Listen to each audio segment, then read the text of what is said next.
행복 시작 불행 끝, 성공 시작 실패 끝.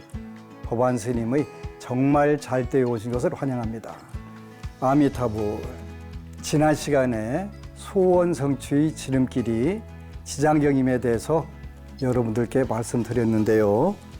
오늘은 지름길을 초고속으로 달려가는 비법에 대해서 여러분들과 함께 공부하도록 하겠습니다.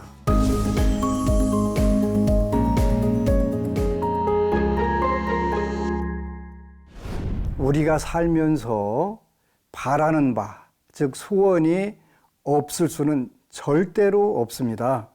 그 대만의 불광산사를 창건하신 성운대사께서 이런 말씀을 하셨더라고요. 청빈을 강요하는 것은 잘못이다. 이 구절이 굉장히 저한테는 마음에 와 닿았어요. 청빈을 자기 자신에게 강요하는 것은 옳지만 제가 불자들에게는 절대로 청빈을 강요하지 말라는 거예요. 제가 불자는 청빈으로 살아야 되는 존재가 아니라는 뜻이에요. 근데 그래서 오늘날 세계 불교의 그 흐름을 바꿔놓으신 것이 인간 불교, 인간 정토, 인생 불교, 인간 정토라는 하는 가르침인데, 그러면 이 불교가 새로운 조류의 시작일까요? 아닙니다. 석가모니 부처님 이래로 제가 불자들에게 내려왔던 거대한 흐름을 오늘날 다시 그 모든 불자들에게 다시 마음에 새겨주셨던 부분들이죠. 우리가 살면서 바라는 바가 절대 없을 수 없다라고 했는데, 약사경에는 우리 중생들이 4가지를 가장 소원한다라고 표현을 해요. 그래서 구, 부요, 득, 부요. 부귀와 풍요. 구, 장수, 득, 장수. 건강, 장수. 구, 관이, 득, 관이. 사회생활, 명예. 이런 부분들. 그리고 그 4번째가 구, 자녀, 득, 자녀. 좋은 자녀 얻고자 하면 얻게 된다. 많은 중국의 스님들은 우리의 운명이 정해져 있지만 바꿀 수 있다고 하는 구절을 이 약사경의 4가지 소원에 대해서 언급을 해요. 구, 장수, 득장수. 우리가 건강 장수하기를 구하면 건강 장수를 얻을 수 있다. 구, 부요, 득, 부요. 부귀, 풍요를 구한다면 얻을 수 있다. 이렇게 말씀을 하세요. 많은 분들이 저에게 와서 운명이 정해져 있다는 증거를 대세요. 이렇게 표현하고, 그리고 그 운명을 바꿀 수 있는 근거를 대세요. 이 표현하는데 바로 약사경의 그 4가지, 약사일의 부처님의 원에서 이 부분을 정확하게 경전적 근거를 댈 수가 있는 거예요. 구하라, 얻을 것이다. 구하라, 얻는다. 그게 건강 장수가 됐든 부귀 풍요가 됐든 명예 관운이 됐든 자녀가 됐든 다 가능하다는 거예요. 정해진 운명이 있다 하더라도 바꿀 수 있다는 게 구하라, 얻을 것이다. 그러면 우리가 어떻게 효과적으로 경제의 법칙, 최소의 노력으로 최대의 효과를 얻을 수 있나? 요거 우리 고민해 봐야 돼요. 그래서 오늘은 그 6가지 원칙에 대해서 여러분들과 함께 말씀 나누도록 하겠습니다. 여러분들이 첫 번째는 여러분들이 원하는 것이 뭔지, 바로 소원이 뭔지를 정해보는 게 가장 중요해요. 두 번째는 이 세상에 대가 없는 보답이란 없다. 그러니까 어떻게 돼요? 원하는 목표를 이루기 위해서 무엇을 할 것인가? 세 번째는 소원을 달성할 시간을 정하는 게 굉장히 중요해요. 네 번째는 소원을 이루기 위해 철저하게 계획을 세우고 즉시 행동해야 돼요.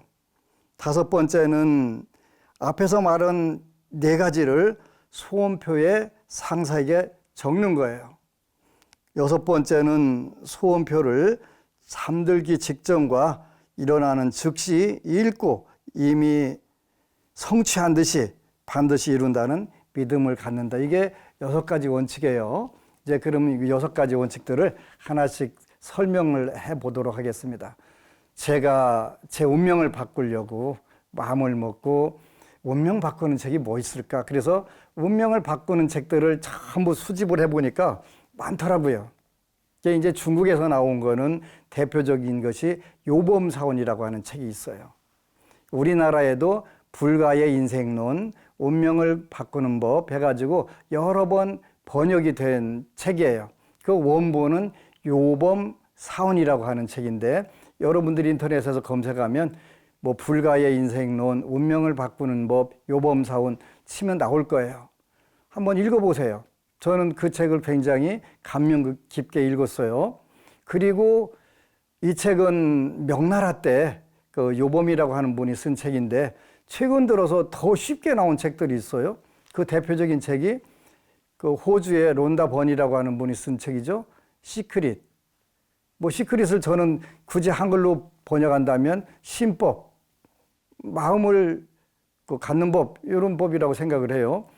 그뿐만 아니라 나폴레옹 힐부터 시작해가지고 정말 많은 자기 개발학, 이 부분들이 전부 다 그 소원 성취하는 방법이잖아요. 그래서 저는 제 운명을 바꾸려고 이 책들을 한 100여 권을 사다가 읽어봤어요. 그랬더니, 이거 다 불교네. 불교네. 무슨 뜻이냐면, 마음먹기 달렸다는 거네. 생각을 통해서 우리 운명을 바꾼다는 그 이야기네. 근데 미국에서 나온 자기계발서는 굉장히 좋은 점이 있어요. 아주 사소한 예를 들어가지고 운명 바꾼 이야기를 나오는 거예요. 물론 거기에는 그대로 다 안 돼요. 그러니까 시크릿이라고 하는 책이 수억 권이 팔렸다는 책인데 그걸로 안 되니까 또 두 번째 속편이 나왔잖아요. 전부 그렇게 되는 거예요. 왜 그러냐면 론다 번이라고 하는 분이 신법을 깨달아서 많은 분들의 운명을 좋은 쪽으로 바꿔주려고 하는데 그게 안 된 거예요. 안 되니까 또 안 된 분들을 위해서 후속편으로 써서 자꾸 나오는데 이렇게 왜 안 될까? 물론 이 부분도 저는 파악을 하고 있어요. 근데 어쨌건 가나 사소한 예를 들어서 운명을 어떻게 바꿀 건가? 이런 부분들, 그 다음에 뭐 나폴레옹 힐뿐만 아니라 뭐 지그지글러라든가 정말 많은 분들이 쓴 책들을 열람해 가면서 이거 멋지네? 하나씩 작지만 실천해 보는 거예요. 하는데 그 100권을 다 읽고 100권이 넘는 책을 읽고서 결론을 내린 게 뭐였냐면 소원 성취하는 6가지 원칙인 거예요. 그래서 첫 번째가 뭐였냐면 바라는 소원을 구체적이고 명확하게 밝힌다. 경찰로 정년퇴직한 법무님이 계신데 정말 이 시대에 청렴하게 사신 그런 불자님이신데 그렇게 평생 고생을 많이 하고 살으셨어요. 그래서 이제 법무님의 부인 되시는 분이 소원표를 적었어요. 나는 이런 집에서 살고 싶다. 첫 번째가 햇빛이 드는 집에서 좀 살고 싶다. 두 번째는 바람이 좀 잘 통하는 집에서 살고 싶다. 수돗물도 제대로 나오고 이런 집에서 살고 싶다. 이거를 소원표에다 적은 거예요. 그러면 여태까지 어떻게 살았다는 거예요? 바람도 안 통하고 햇빛도 잘 안 들고 또 수돗물도 잘 안 나오고 이렇게 사는 거예요. 그래서 그런 집을 살고 싶다라고 하고서 이제 지장경을 열심히 읽고 어느 날 이사를 갔는데 본인 소원표대로 그런 집에 와서 딱 들어간 거예요. 너무 신기하다는 거예요. 그래서 내가 뭘 바라는지를 기도하는 분들은 정리를 해봐야 돼요. 공책 갖다가 내가 소원한 거를 좀 적어보세요.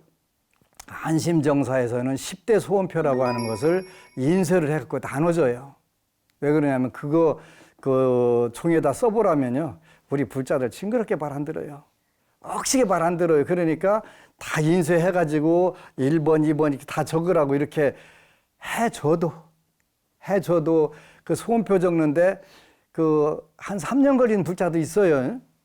뭘 적어까지 다 일러줘야 적을 수가 있더라고요. 그래서 적는 거 첫 번째, 갖고 싶은 거 적어. 갖고 싶은 거. 그거 최고 아니냐? 그래서 작든 크든 간에 갖고 싶은 거 적어. 지금부터 40년 전에 제가 부산에서 잠깐 사회생활을 할 때, 그때도 제가 그 청년회 활동을 해가면서 요 소원표를 갖고 싶은 걸 적어보라고 한 적이 있어요. 청년회 활동을 하면서. 근데 이 젊은 법우들이 어느 날 와서, 그때는 제가 포교사였는데, 포교사님 너무 무서워요. 뭐가? 그랬더니 내가 갖고 싶은 거 바늘이라도 하나 적으면 전부 누가 사다 준다는 거예요.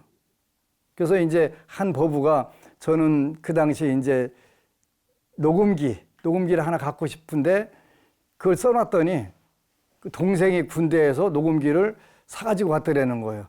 너무 무서워요. 적어보는 거하고 안 적어보는 거하고 인생을 보는 개념 자체가 달라져요. 그러니까 그 100번의 자기개발서, 한국에서는 그 자기개발서라고 하지 않고 성공학 서적이라고 그래요. 성공학 서적을 100번 이상 읽어보니까 전부 다 소원을 적으라는 거예요. 적어라. 어떤 분은 컴퓨터로 치면 안 될까 그래서 그것도 적어보는 거예요. 적어보라는 거예요. 뭐 갖고 싶은 것부터.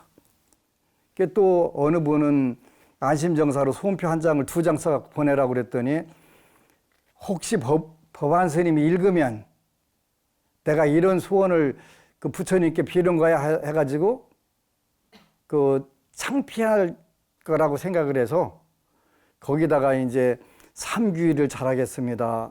사홍서원을 잘하겠습니다. 5계를 잘 지키겠습니다. 이거 적어가지고 뭐 그래서 이게 당신 소원이 맞냐? 아니래. 정직해야지.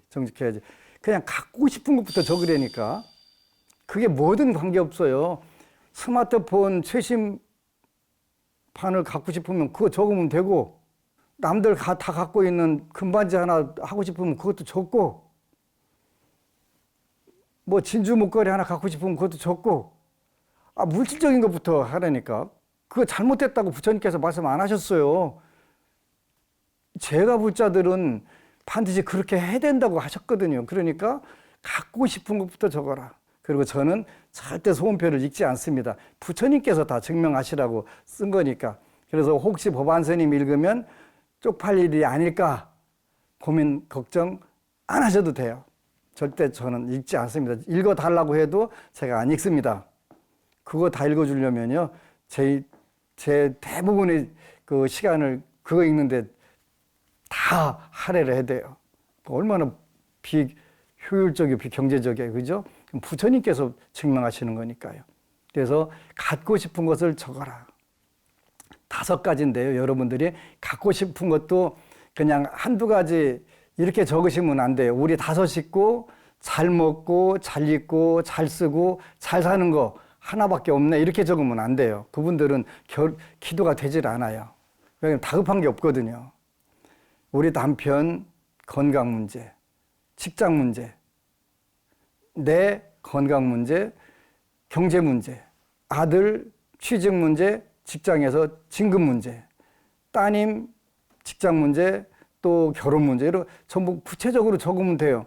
5 식구면 육체적 건강 하나씩만 적어도 5가지, 정신적 건강 하나씩 적으면 10가지, 또 경제적으로 풍요롭게 살면 또 5가지, 15가지. 무궁무진하네, 그죠? 10가지나 부처님께 달라고 하면 부처님께 욕심 부리는 게 아닐까요? 아니라고. 대념처경이 아니라고 나와 있다니까. 제 말씀이 아니고 대념처경에 욕심 아니라고 나와 있어요. 그리고 대념처경은 그 출가 제자들을 중심으로 해서 한 이야기이기 때문에 여러분들하고 해당되지도 않긴 하지만 청빈하게 사는 것은 출가 제자는 청빈하게 사는 게 맞아요. 제가 묻자들은 풍요롭게 사는 게 맞단 말이에요. 그러니까 10가지든 20가지든 맞아요. 그런데 처음 기도할 때는 소원이 없었는데 기도하다 보니까 자꾸 소원표가 늘어난다. 그러면 정상이에요. 그 불자는 정상이에요. 그래서 햇빛도 잘 들고 바람도 잘 들고 수돗물도 잘 나오는 집에서 그런 집에 살고 싶습니다.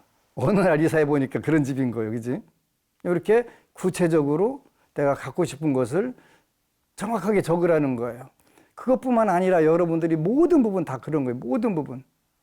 무엇이든지 갖고 싶으면 갖고 싶은 거 갖고 싶다고 이야기하는 게 중요해요. 중요한 부분이죠. 그래서 구체적이고 명확하게 갖고 싶다는 거. 좋은 직장 갖고 싶으면 좋은 직장 갖고 싶다고 적으면 돼요. 어떤 그 직장이 좋은 직장이냐?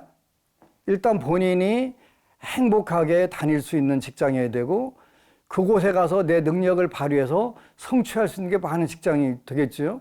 그러면서 월급도 많이 주고 월급 많이 주는 데다 이왕이면 시간적 여유까지 더 준다면 더 좋겠죠. 이건 이상적인 것이지만 이상적인 거니까 기도하는 거지. 현실에서 그냥 전부 다 성취할 수 있는 것 같으면 그거 뭐하러 적어요? 그냥 그거 아니래도 다 되는데. 그래서 구체적이고 명확하게 적는다. 이사를 가는데 어떻게 적을까요? 그 집에 이사 가면 우리 가족들이 다 첫 번째 건강해야 되겠죠? 또 재물도 순환이 잘 돼야 되겠죠? 가족들이 화목했으면 좋겠습니다. 자녀들이 다 잘 됐으면 좋겠어요. 이런 집 주세요. 달라고 한다고 다 주시냐? 해봐야지. 해봐야지. 해보면 알아요. 처음에는 잘 안 될 수 있어요. 우리 속담에 첫 숟가락에 배부르랴 이런 속담이 있잖아요. 근데 이게 하루 되고 이틀 되고 어느 순간에 이게 전부 다 이미 이루어져 있다는 걸 알게 돼요. 꺼내다 쓰는 거네, 단순하게. 이런 생각이 들 때가 있어요. 그게 기도 잘하는 거예요. 그래서 첫 번째 원칙은 소원을 구체적으로 명확하게 적는다. 근데 이 소원표를 적을 때 건강하게 해주세요 하는 건 괜찮아요. 그런데 질병이 없게 해주세요. 요건 안 돼요. 가난해서 면하게 해주세요. 요건 안 돼요. 풍요롭게 살게 해주세요. 무슨 뜻이에요? 소원표는 긍정적으로 적으라는 거예요. 구체적으로 명확하게 적는데 긍정적으로 적어라. 우리 뇌가요. 뇌과학자들이 얘기하는데 건강하게 해주세요. 그러면 그걸 기억을 한대요. 그런데 질병이 없게 해주세요. 그러면 질병 없게는 빼고 주세요. 이렇게만 기억을 한대요. 그러니까 어떻게 돼요? 질병 없게 해주세요. 없게는 빼고 질병 주세요. 어떻게 돼요? 늘 아픈 거예요. 그래서 뇌는 그 부정적인 것을 이해를 못해서 긍정적인 부분만 이렇게 이해를 해서 우리 소원표도 긍정적으로 적어야 된다는 거죠. 뇌과학자들, 오늘날 과학자들이 전부 다 그렇게 소원표는 긍정적으로 구체적으로 명확하게 적어라.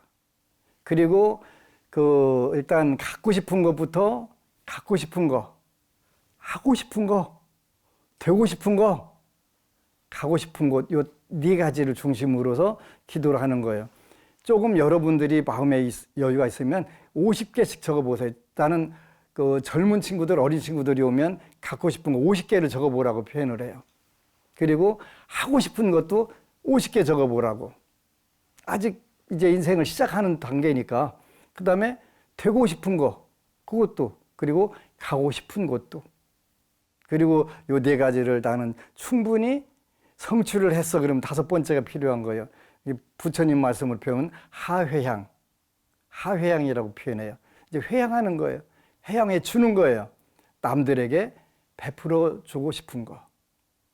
여기 다섯 번째. 그래서 250개를 적고서 수시로 바꿀 수 있어요. 얼마든지 더 추가되고 바꿀 수 있는 거예요.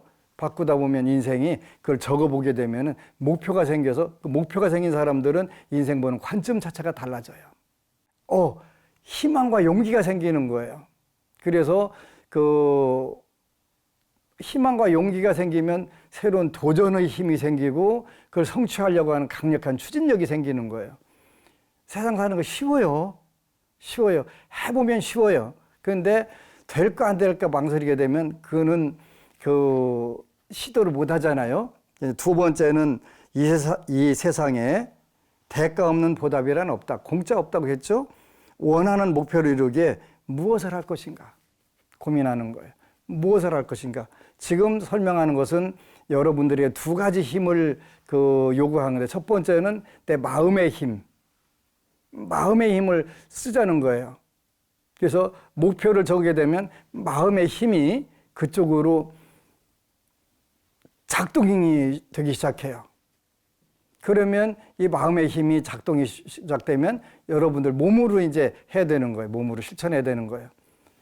불자들 중에서 좀 제가 안타까워하는 부분들이 있어요. 소원은 굉장히 큰데 내가 지금 몸도 힘들고 정신적 여유도 없고 경제적 여유도 없으니까 부처님 좀 알아서 내 소원 좀 성취시켜 놓으세요. 나 좀 쉴라니까. 돼요, 안 돼요? 안 돼요, 그건. 내가 뭔가를 정성을 보여야지. 우리 속담에 하늘은 스스로 돕는 자를 돕는다. 뭐예요? 내가 직접 도전하고 뛸 때 이루어진다는 거잖아요. 여기서 하늘이라고 하는 것은 불교에서 하늘이라는 거지. 인과법이라고 그랬잖아요. 인과법으로 내가 노력한 만큼 된다. 그런데 처음에는 내가 노력한 만큼 안 될 수도 있어요.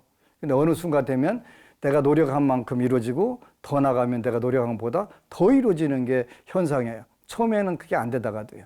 그래서 원하는 목표를 이루기 위해서 내가 무엇을 할 것인가. 원하는 목표를 위해서 내가 뭘 할 것인가. 나는 돈을 막대하게 갖고 싶어요. 그러면 막대하게 갖고 싶은 거를 돈을 벌 기획을 해야 되는 거예요. 나는 언제까지 얼마를 종잣돈을 마련하겠다. 종잣돈을 마련하겠다. 요거 생각을 갖는 게 중요하단 말이에요. 돈이면 돈, 건강이면 건강, 직업이면 직업, 또는 명예면 명예. 요거를 하루아침에 되는 법은 없어요. 제가 아는 시장님이 계신데 모든 분들에게 감동을 줬어요. 시장 출마 12년 만에 당선을 하셨는데 모든 분들이 그분을 보면 감동을 해요. 왜? 오늘 선거가 끝나면 내일부터 다시 선거운동을 하는 거예요. 12년간 하루도 빼놓지 않고 선거 끝난 다음 날부터 다시 나와서 주민들에게 인사하고 한번 기회를 좀 내가 더 멋지게 할 수 있다. 지금 되셔갖고 어떻게 멋지게 잘해요. 되게 잘해요. 감동을 그런 감동들이 필요한 거예요. 내가 시장을 해야 되겠다. 12년 동안 3번 떨어졌는데 많은 분들이 다 포기할 거예요. 근데 이분은 그렇게 지역의 많은 분들이 정말 인정을 해요. 돈도 마찬가지예요. 우리나라의 굴지의 기업을 이룬 자선가 분인데 처음에 1,000만 원 만들기, 100만 원 만들기, 1,000만 원 만들기 하고 지금은 얼마 전에 세금을 800억 냈다고 하더라고요. 이것도 본인이 무엇을 원하는가를 정확하게 한 거예요. 세 번째는 소원을 달성할 길을 정해라. 이거 굉장히 중요하더라고요. 저도 불사를 하기 위해서 이런 부분들을 기도를 해 똑같이 해요. 여러분들하고. 그게 전부 다 이루어지는 거예요. 길, 막연하게 10억을 가졌으면 좋겠다가 아니라 10억을 갔는데 내가 언제까지 갖겠다라고 했으면 10억을 가지려면 내가 오늘 얼마를 목표로 해서 뛰어야지 이런 게 나오잖아요. 그거를 달성하기 위해서 노력을 했다는 거예요. 800억 세금 내신 분 말씀이에요. 그러니까 막연히 되면 되고 안 되면 말고 이런 거 말고 우리가 신념을 갖고 확고하게 하는 거죠. 그래서 세 번째는 소원을 달성할 길을 정한다. 연말까지 세상에는 때로는 얼토당토하는 일들도 있어요. 그런데 얼마 전에 입춘방생을 했는데 어느 법우님이 3년 만에 코로나 전국에 3년 만에 왔어요. 그래서 이제 단마 토크를 앉아서 하는데 요 법우님이 스님 저 한 말씀 하게 해주세요 하는데, 이분은 이제 소원표를 적는데 공 하나 더 붙여. 그래가지고 그 가까이 있는 절에 갔더니 왜 이렇게 욕심부려 하고 스님이 공 빼 그러는데, 저 이 부분에 대해서는 법안 스님 말씀을 듣겠습니다. 저 스님 말씀 안 듣겠습니다 해갖고 공을 하나 붙였대요. 그게 얼마냐면 2억이더라고요. 서산에 평범한 그 여법우님이 당신 뭐 본인 말씀에 학벌이 좋은 것도 아니고 뭐 남보다 특별하게 잘난 부분이 없다는 거예요. 근데 기도를 하다 보니까 1년에 2억이라고 연봉이 들어오더라는 거예요. 3년간 계속요. 어쩔 뻔했냐고. 1년에 2억씩이라고는 길 정했는데 2억씩 들어왔고 2천만 원 적었으면 얼마나 속상할 뻔했냐고. 근데 이 기적을 체험을 할 수가 없었잖아요. 2천만 원에서 통 하나 붙여갖고 2억이 됐으니까. 그러면서 이 법우님이 스님 공 하나 더 붙이려고 하는데 되겠습니까? 묻더라고. 당연히 되지. 20억이 목표가 된 거예요. 얼마 기간 동안에? 1년에. 근데 이미 그 분위기 볼 수 있는 길이 열려 있는 거예요. 그래서 세 번째는 소원을 달성할 기회를 정한다. 네 번째, 소원을 이루기 위해 철저하게 계획을 세우고 즉시 행동한다. 소원표 적으라고 그랬더니 1년에 한 번씩 와갖고 혹시 적으면 진짜 될까요?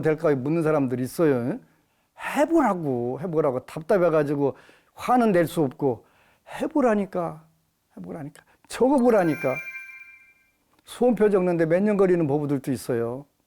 그냥 적으세요. 갖고 싶은 거 진짜 없나요? 있잖아요. 작든 크든 관계없어요. 갖고 싶은 것부터 적으면 돼요. 제발 좀 적고 즉시 행동하세요.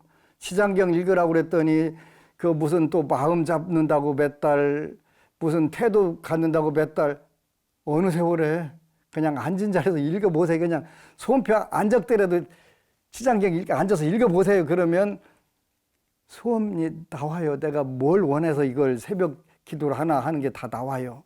그래서 소원을 이루기 위해 철저하게 계획을 세우고 즉시 행동한다. 자기 자신과의 싸움이에요. 부처님께는 내가 다른 사람보다 아무런 장점이 없는데 1년에 2억씩 어떻게 들어올까요? 그걸 왜 본인이 걱정하세요? 그럼 부처님이 알아서 해주실 건데. 이게 믿음이에요. 자기 자신에 대한 믿음, 불보살님들에 대한 믿음. 아시겠죠? 그래서 네 번째는 소원을 이루기 위해 철저하게 계획을 세우고 언제 행동한다? 즉시 행동한다. 다섯 번째, 앞에 말한 네 가지를 소원표에 상세히 적는다. 제일 중요한 거예요. 적어봐야 돼요. 손으로 적으면 세상이 달라져요. 완전히 달라져요. 그리고 내가 원하는 바가 늘어나기도 하고 바뀌기도 하는 거 늘 그때마다 체크해서 적거나 바꾸면 돼요. 사랑은 연필로 쓰세요. 볼펜으로 써도 괜찮아요. 소원은 적어보세요. 제일 중요한 거예요. 여섯 번째, 소원표를 잠들기 직전과 일어나는 즉시 읽고 마치 이미 성취한 듯이 반드시 이룬다는 믿음을 갖는다. 저는 기도하기 전에 소원표를 3번 읽으라고 그래요. 왜? 내가 이것을 위해서 기도합니다. 내 마음을 리마인드 하는 거예요. 마음에 새기는 거예요. 그리고 이제 잠들 때도 좋은 생각, 이런 소원을 생각하면서 잠들으라고 했는데, 뇌과학자들이 보니까 뇌가 가장 활동을 많이 할 때가 잠드는 시간부터래요. 그때 내가 어떤 생각을 했느냐에 따라서, 걱정을 했느냐, 내 소원이 어떤 거냐에 따라서 이 뇌가 거기서 반응을 해가지고 밤새도록 거기에서 뇌파를 쏴주는 거예요. 전전두 피질이라는 데서. 걱정거리를 갖고 자면 편도체라고 하는 데서 걱정거리만 계속 밤새도록 잠자는 동안에 증폭을 시킨단 말이에요. 그러니까 어떻게 소원표, 잠들기 직전, 일어나는 즉시 소원표를 읽으라는 거예요. 3번 읽게 되면, 잠들기 직전에 읽으면 밤새도록 그 소원에 대해서 뇌가 증폭을 시켜가지고 그 부분들을 반복해서 이렇게 세운다는 거예요. 이미 과학적으로 다 그 증명이 됐고 많은 사람들이 경험적으로 그 증명이 됐고 이 부분들을 하게 되면 저는 이미 수많은 법원님들한테 임상 실험을 해서 완벽하게 끝낸 거예요. 그래서 코로나 전국에도 그 다른 분들은 힘들어 죽겠다고 하는데 왜 당신들은 바빠 죽겠다고 하는 거야? 이 신법을 쓴 거예요, 신법을. 소원을 이룬 6가지 원칙을 철저하게 실천하니까 남들은 힘들어 죽겠다는데 이 기도를 한 분들은 바빠가지고 죽겠다 할 정도로 그 소원 성취가 절대적으로 이루어지는 거예요. 그래서 그 다시 그 정리를 하고 그 마치도록 하겠습니다. 소원 성취를 한 6가지 원칙. 첫 번째, 바라는 소원을 구체적이고 명확하게 긍정적으로 적는다. 둘째, 이 세상에 대가 없는 보답이란 없다. 원하는 목표를 이루기 위해 무엇을 할 것인가. 세 번째, 소원을 달성할 기일을 정한다. 네 번째, 소원을 이루기 위해 철저하게 계획을 세우고 즉시 행동한다. 다섯 번째, 앞에 말한 4가지를 소원표에 상세히 적는다. 여섯 번째, 소원표를 잠들기 직전과 일어나는 즉시 마치 이미 성취한 듯이 반드시 이룬다는 믿음을 갖는다. 이게 바로 여러분들이 소원 성취하는 가장 멋지고 빠른 길. 이미 임상실험도 끝났고 뇌과학자들이 실험도 끝났고 많은 기도를 했던 선배들이 다 증명하고 모쪼록 우리 시청자 여러분 이렇게 기도해서 여러분들이 부처님 감사합니다 하는 소리가 저절로 나오게 꼭 해주시기를 간곡히 부탁드리고 축원합니다.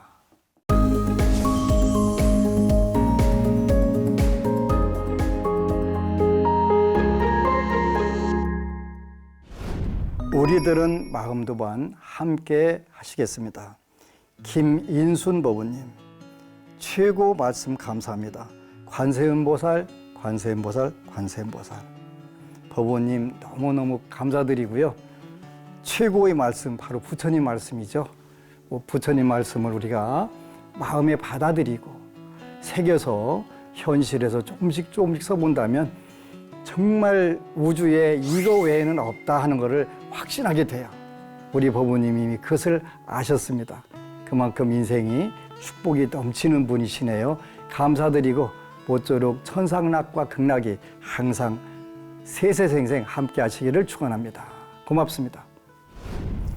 효경함 법우님, 법안스님, 삶의 지혜를 알게 해주셔서 감사합니다. 부처님 말씀을 쉽고 재밌게 듣고 있습니다. 아미타불. 너무너무 고맙습니다. 쉽게 또 알아들으시니까 우리 법우님이 그만큼 정신적 수준이 높으신 거잖아요.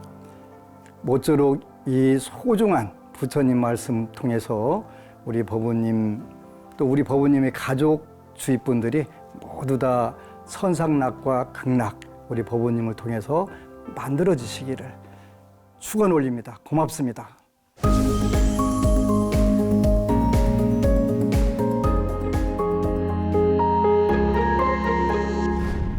질문 코너, 여러분들이 보내주신 질문 함께 하시겠습니다. 첫 번째 질문입니다. 스님, 저는 혼기가 꽉 찬 아들과 딸 때문에 밤잠을 못 이루는 엄마입니다. 아들은 내일 모레면 40이고 본인도 결혼을 하고 싶어 하는데 누구를 만나도 한두 달을 못 넘기고 헤어집니다. 딱 한 번 군에 가기 전에 1년 반인가 2년인가 여자친구를 좀 길게 사귄 적이 있었던 것 같고요. 그 후로는 물론 조금 만나는가 싶다가도 물어보면 헤어졌다고 하고, 최근에는 큰 이모가 결혼정보회사에 등록까지 해줬는데 3번 이상 만나는 경우가 없었습니다. 자기도 결혼해서 아이 낳고 남들처럼 평범하게 살고 싶은데 마음에 든다 싶어도 상대 여자들이 싫어한다는 겁니다. 객관적으로 봤을 때 키가 좀 작고 통통한 편이긴 하지만 직장도 확실하고 동글동글 귀염상인데 대체 어디가 그렇게 마음에 안 드는 걸까요? 스님 그리고 딸도 문제입니다. 딸은 작은 항공사의 스튜어디스인데요. 아들과 달리 좋다고 하는 남자들도 있는 것 같고 제 지인들도 좋은 혼처가 있으니 선보라고 난리들인데 정작 본인은 결혼 생각이 전혀 없다네요. 자기는 평생 독신으로 자유롭게 살 거라는데 지금은 젊으니 자신만만해 하지만 이 험한 세상에 여자 혼자 살겠다니 저러다 좋은 혼처 다 놓치고 후회할 게 뻔한데 엄마로서 걱정이 돼서 못 견디겠습니다. 스님, 어떻게 하면 애들을 결혼시키고 저도 다리 뻗고 잘 수 있을까요? 수고하셨습니다. 아들, 딸 낳아놓고서 걱정하시느라고. 우리 법우님보다 조금 더 걱정스러운 분이 한 분 오셨는데요. 어느 날 서울 본부에서 제 상담방에 앉아 있는데 밖에 와서 어느 도보살님이 삼배를 해야 되겠다는 거예요. 전 저를 안 받거든. 절값을 못 내서. 근데 사연을 듣고 그 사연에 맞으면 제가 저를 받겠습니다 했더니 우리 법우님은 이제 40에 다다르는 자녀인데 이분들은 이제 50에 다다르는 아들과 딸을 가지고 계시더라고요. 그래서 늘 지옥을 살으셨대요. 내가 전생에 어떤 왼수들이 이렇게 태어나갖고 나를 이렇게 힘들게 하냐고 지장경을 읽다 보니까 어느 날 그 아들과 딸 이제 50 가까이 결혼도 안 하고 사는 아들과 딸이 관세음보살, 지장보살로 보이더라네요. 그래서 여태까지 그렇게 힘든 지옥 생활을 했는데 어느 날 아들은 지장보살로 보이고 딸은 관세음보살로 보이니까 너무 고마워서 춤을 추고 다닌다는 거예요. 제대로 안 했으면 내가 어떻게 지장보살을 알고 관세음보살을 알았겠냐. 지장경 읽다가 도통을 한 거예요. 그러면서 삼배를 해야 되겠다고 그래서 삼배 하실만 합니다. 하세요. 제가 그런 적이 있었는데 우리 법우님 걱정한다고 해결 안 돼요. 티베트 속담에 걱정한다고 걱정이 없어지면 세상에 걱정할 일이 없겠네. 그러니까 이제는 우리 법우님이 요 아드님 좋은 배필 만나게 또 따님은 결혼할 마음이 생기게 하는 비법 가르쳐 드립니다. 지장경 300도 가세요. 하게 되면 그러면서 아드님 따님한테 소원편은 뭐라고 적냐면 행복한 가정생활, 성공적 사회생활에 가장 서로 도움이 되는 천생연분 만나게 해달라고 그렇게 하세요. 행복한 가정생활, 성공적 사회생활에 두 사람이 서로에게 도움이 되도록 하는 배우자 만나게 해주세요. 이렇게 해서 지장경 300도 읽으세요. 그러면 원만성취 할 거예요. 다른 분들도 요런 문제 가지고 오는 분들 참 많아요. 똑같아요. 요즘 젊은이들이 결혼 잘 안 하려고 하거든요. 그리고 어거지로 밀어넣으면 안 돼요. 그래서 행복한 가정생활, 성공적 사회생활에 꼭 맞는 배우자 달라고 지장경 300독 읽으시기를 권합니다. 아시겠죠? 꼭 그렇게 하세요. 두 번째 질문입니다. 불법승 삼보에 귀의합니다. 스님, 늘 저희를 위해 좋은 말씀 해주셔서 감사하다는 인사를 꼭 한번 드리고 싶습니다. 저는 부처님의 가피로 지금까지 무탈하게 잘 살아온 60대 후반의 여성입니다. 성실한 남편 만나서 아들 둘, 딸 하나 낳고 길렀고요. 아들 둘은 좋은 배필과 결혼까지 시켰고 이제 막내딸 하나만 보내면 되는데 딸 아이도 능력이 있는 데다 성격 좋고 유능한 남자친구랑 예쁘게 잘 사귀고 있으니 큰 걱정이 없습니다.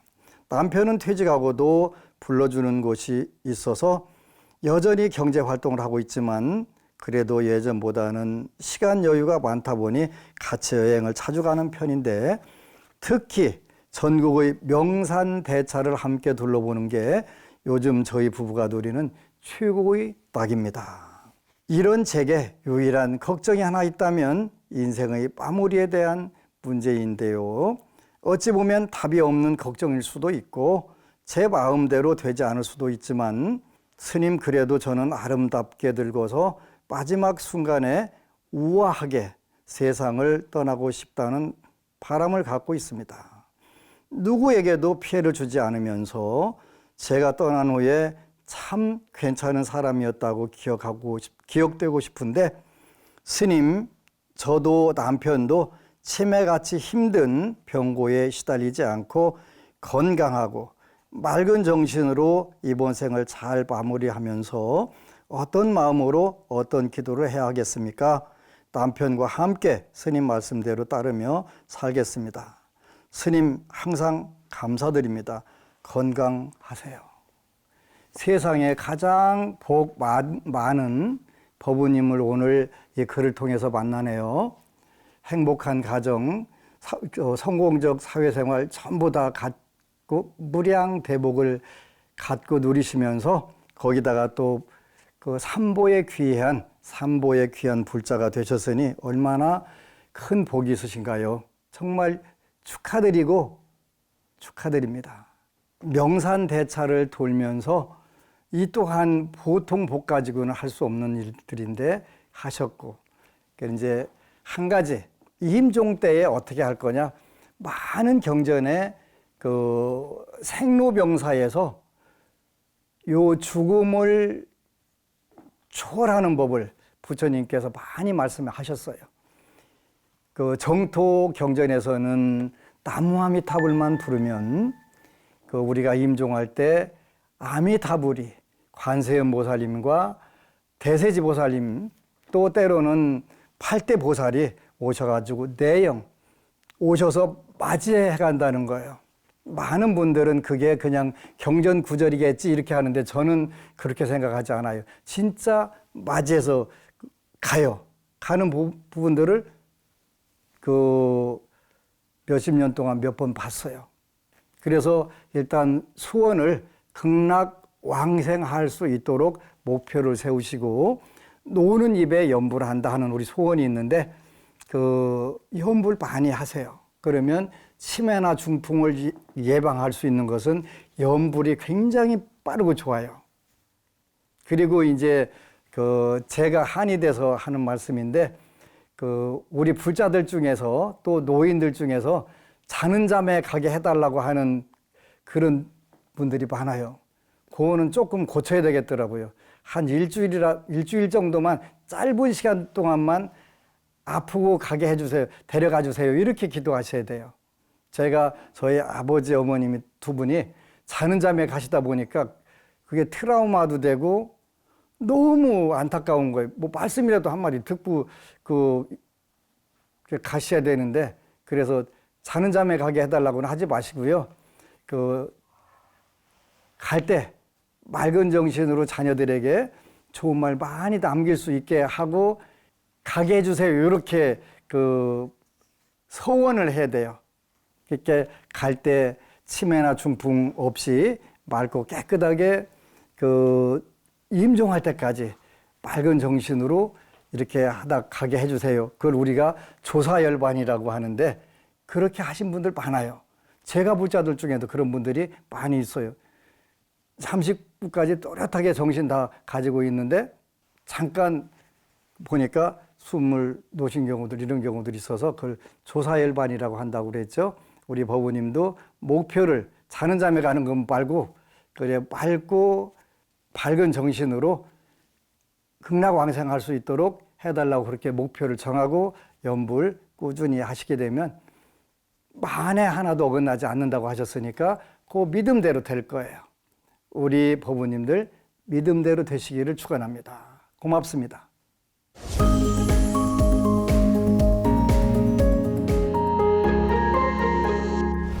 법안 스님의 정말 잘 때 이제 마칠 시간입니다.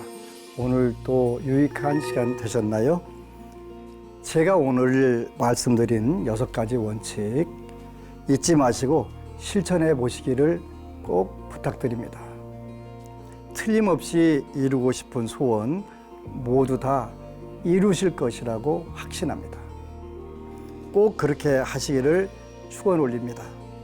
다음 시간에는 시장경 제8품을 중심으로 행복하고 안전한 출산에 대한 이야기를 준비해서 여러분들과 만나도록 하겠습니다. 행복 시작 불행 끝, 성공 시작 실패 끝, 법안 스님의 정말 잘 때 마치도록 하겠습니다. 감사합니다. 아미타불.